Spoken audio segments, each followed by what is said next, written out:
Hi hello అందరు ఎలా ఉన్నారు? బాగున్నారా? నేనైతే చాలా చాలా బాగున్నాను. మీరందరూ కూడా బాగుండాలని నా మనస్ఫూర్తిగా కోరుకుంటున్నాను. నేను మొన్న షార్ట్ వీడియోలో అయితే చెప్పాను కదా, కొర్రమీను ఫిష్ తోటి అయితే కర్రీ చేశానని చెప్పేసి. ఈ వీడియోలో ఆ ఫిష్ కర్రీ ఎలా చేశాను ఏంటి అనేది అయితే చూద్దాం రండి. ఫస్ట్ అయితే నేను ఫిష్ వాష్ చేసుకొని పక్కన పెట్టుకున్నాను. అలానే వాటికి కావాల్సిన వెజిటేబుల్స్ ఆనియన్, టమాటో, కొత్తిమీర, ఇంకా కరివేపాకు, మిర్చి అయితే కట్ చేసి పక్కన పెట్టుకున్నా. ఇంకా చింతపండు కూడా ఎంత కావాలో అంత నానబెట్టేసుకొని పక్కన పెట్టాను. ఒక ఆనియన్ అయితే ఇలా అయితే మొత్తం కాల్చుకున్నాను అనమాట. కట్టెల పొయ్యి ఉంటే బాగుండు, బట్ మనకు ఉండదు కాబట్టి నేనైతే గ్యాస్ మీద ఇలా కాల్చుకున్నాను. ఒక పాన్ పెట్టేసి ధనియాలు, జీలకర్ర, ఇంకొన్ని బియ్యము, ఇంకా ఒక చిన్న చెక్క, ఇంకా లవంగాలు ఒక 2 ఇవైతే ఫ్రై చేసుకుంటున్నాను. ఈ ఫ్రై చేసుకున్న తర్వాత ఫస్ట్ కాల్చుకున్న ఆనియన్ మామూలుగా పొట్టు తీసేసి ఇంకా దాన్ని కట్ చేసుకొని ఈ ధనియాలు ఇంకా ఆనియన్ అయితే మెత్తగా అయితే మిక్సీలో పేస్ట్ చేసుకోవాలన్నమాట. ఇలా చేసుకోవడం వల్ల అయితే చాలా గ్రేవీ అయితే చాలా చాలా బాగుంటుంది. ఎప్పుడైనా మీరు ట్రై చేయకుండా ఒకసారి ట్రై చేసి చూడండి, చాలా బాగుంటుంది. ఇలా అయితే పేస్ట్ చేసుకున్నాను కదా, దీంట్లో ఇంకా ఇదైతే పక్కన పెట్టేసి ఫిష్ వాష్ చేసి పెట్టాను కదా, ఆ ఫిష్లో అయితే 1 స్పూన్ పసుపు వేసుకున్నాను. ఇంకా అల్లం వెల్లుల్లి పేస్ట్ ఇంకా వేసుకున్నాను అనమాట. కొంచెం నీసు వాసన ఉంటుంది కాబట్టి కొంచెం ఎక్కువనే అల్లం వేసాను, అల్లం వెల్లుల్లి పేస్ట్. తర్వాత ఇంకా కారం ఒక 2 స్పూన్స్, ఇంకా పులుపు ఉంటుంది కాబట్టి కొంచెం కారం ఉన్నా నో ప్రాబ్లం అనమాట. ఇంకా 2 స్పూన్స్ అయితే కారం వేసాను. వేసేసి మనం ఫస్ట్ పట్టేసుకున్నాం కదా పేస్ట్ ఉంటుంది కదా, ఫస్ట్ పట్టేసుకున్న పేస్ట్ని అందులో అయితే పెట్టి ఇంకా మొత్తం అయితే కలిపేసుకుంటున్నాను. ఒక 10 కలిపేసుకొని ఒక పక్కన ఒక 10 to 15 మినిట్స్ అయితే పక్కన పెట్టుకుంటున్నాను. ఇంకా ఇలా పెట్టేసుకున్న తర్వాత అయితే మనం వచ్చేసి గిన్నె పెట్టేసుకొని ఒక 4 నుంచి 5 వరకు ఇంకా ఆయిల్ అంటే టేబుల్ స్పూన్ వరకు ఆయిల్ అయితే పెట్టేసుకోవాలన్నమాట. అందులో పోసేసుకున్న తర్వాత మనం ఆయిల్ పోసేసుకున్న తర్వాత ఫస్ట్ కట్ చేసి పెట్టుకున్నాం కదా ఆనియన్స్, మిర్చి, కరివేపాకు, అవి అయితే ఆయిల్లో హీట్ ఎక్కాక అందులో అయితే వేసుకోవాలి. మీ కరివేపాకు వేయండి, చాలా బాగుంటుంది. ఎందుకంటే మనం చారులాగా చేస్తాం కాబట్టి, పులుసు చేస్తాం కాబట్టి చాలా బాగుంటుంది. ఇలా అయితే వేయండి. నేనైతే కొర్రమీను ఫిష్ తినడం ఫస్ట్ టైం, ఎప్పుడు తినలేదు, వండలేదు, ఫస్ట్ టైం. ఇంకా నాకు వచ్చినట్టయితే నేను వండుతున్నాను అనమాట. లాస్ట్లో ఫైనల్లో టేస్ట్ ఎలా ఉంటుందో కూడా మీతో చెప్తాను. ఇంకా ఆనియన్స్ వేసాం కదా, ఇంకా అదంతా ఫ్రై చేసుకుందాం. కొంచెం గోల్డెన్ బ్రౌన్ కలర్ వచ్చిన తర్వాత మనం ఫస్ట్ మ్యాగ్నేట్ చేసుకొని పెట్టుకున్నాం కదా ఫిష్, ఆ ఫిష్ కూడా అందులో వేసేసి కలుపుకోండి.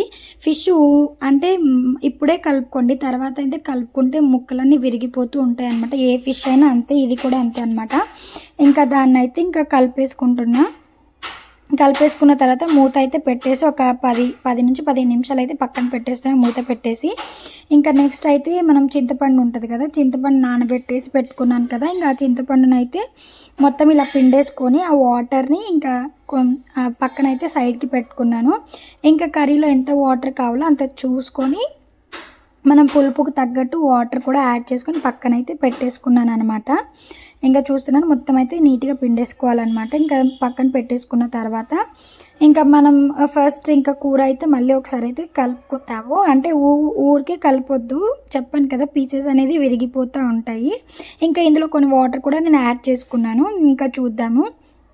ఇంకా చూస్తున్నారు కదా ఫిష్ అయితే ఇంకా ఉడికిపోయిందనమాట. ఇంకా ఇందులో అయితే నేను టమాటోస్ ఉంటాయి కదా, టమాటోస్ యాడ్ చేస్తున్నా. ఇంకా టమాటో ఫస్ట్ యాడ్ చేస్తే అంత బాగోదు, ఇప్పుడు యాడ్ చేసుకోండి, బాగుంటుంది.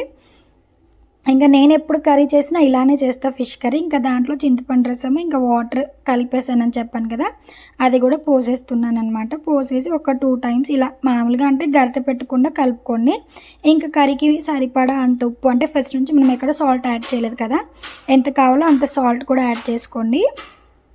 సాల్ట్ యాడ్ చేసుకున్న తర్వాత 1 స్పూన్ ధనియాల పౌడర్, ఇంకా సాంబార్ మసాలా ఉంటుంది కదా, అది కూడా వేసుకోండి, చాలా బాగుంటుంది. ఫిష్ కర్రీలో సాంబార్ మసాలా చాలా చాలా బాగుంటుంది. అంటే చిన్న చిన్న టిప్స్ తెలిస్తేనే కదా కర్రీ బాగుంటుంది. మనం అనుకుంటాము వేరే వాళ్ళు వండితే బాగా వస్తుంది, మనం వండితే బాగా రాదని చెప్పేసి. ఇవి ఇలా చిన్న చిన్న టిప్స్ అని, చిన్న చిన్న మసాలాలని వాళ్ళు యాడ్ చేస్తారేమో అని నా ఫీలింగ్ అనమాట. నేనైతే యాడ్ చేస్తాను. ఇంకా ఇందులో వచ్చేసి కొత్తిమీర కూడా యాడ్ చేసేసి ఒక్కసారి మామూలుగా కలుపుకొని ఒక 10 నుంచి 15 నిమిషాల వరకు అయితే సిమ్లో అయితే కుక్ చేసుకుందాము. ఆ తర్వాత మన ఫిష్ కర్రీ ఎలా ఉంది, ఎలా రెడీ అయింది అనేది అయితే మనం చూద్దామన్నమాట.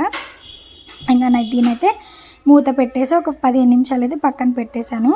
పెట్టేసుకున్న తర్వాత ఇంకా చూడండి ఫిష్ కర్రీ అయితే అసలు స్మెల్ అయితే సూపర్ వస్తుంది. అసలు నేను అనుకోలేదు ఎంత బాగా వస్తుందని. చూస్తున్నారా ఫిష్ అయితే ఉడికిపోయింది, గ్రేవీ కూడా చూసారు కదా చాలా చాలా బాగుందనమాట.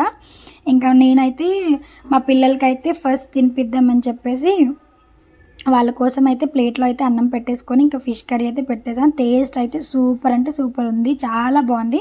ఎప్పుడు ఇంత బాగా రాలేదని నా ఫీలింగ్ అనమాట.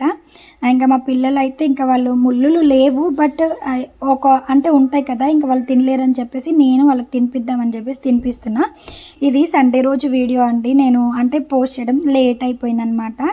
ఇంకా వాళ్ళు మార్నింగ్ నుంచి బ్రేక్ఫాస్ట్ కూడా చేయలేదు. ఇంకా ఇప్పుడే వాళ్ళకి తినిపిద్దామని చెప్పేసి అన్నం అయితే పెట్టేసుకున్నాను. ఇంకా వాళ్ళు ఫిష్, మా బాబు ఫిష్ చికెన్ ఎక్కువ తింటాడు, పాప అయితే మటన్ చికెన్ ఫిష్ అన్నీ తింటుంది కానీ బాబు ఎక్కువ తినడు అనమాట. ఇంకా వాళ్ళకైతే కర్రీ అయితే సూపర్ ఉందని చెప్పారు. నేనైతే చాలా హ్యాపీ, ఎప్పుడు వాళ్ళకి ఏదో ఒక డిష్ నా చేతితో చేసి పెట్టాలి, వాళ్ళు హ్యాపీగా తినాలి అనేది. నేను ఏది చేసినా ఫస్ట్ వాళ్ళ కోసమే, అంటే నాకు వాళ్ళిద్దరే ప్రపంచం అనమాట. ఇంకంతే.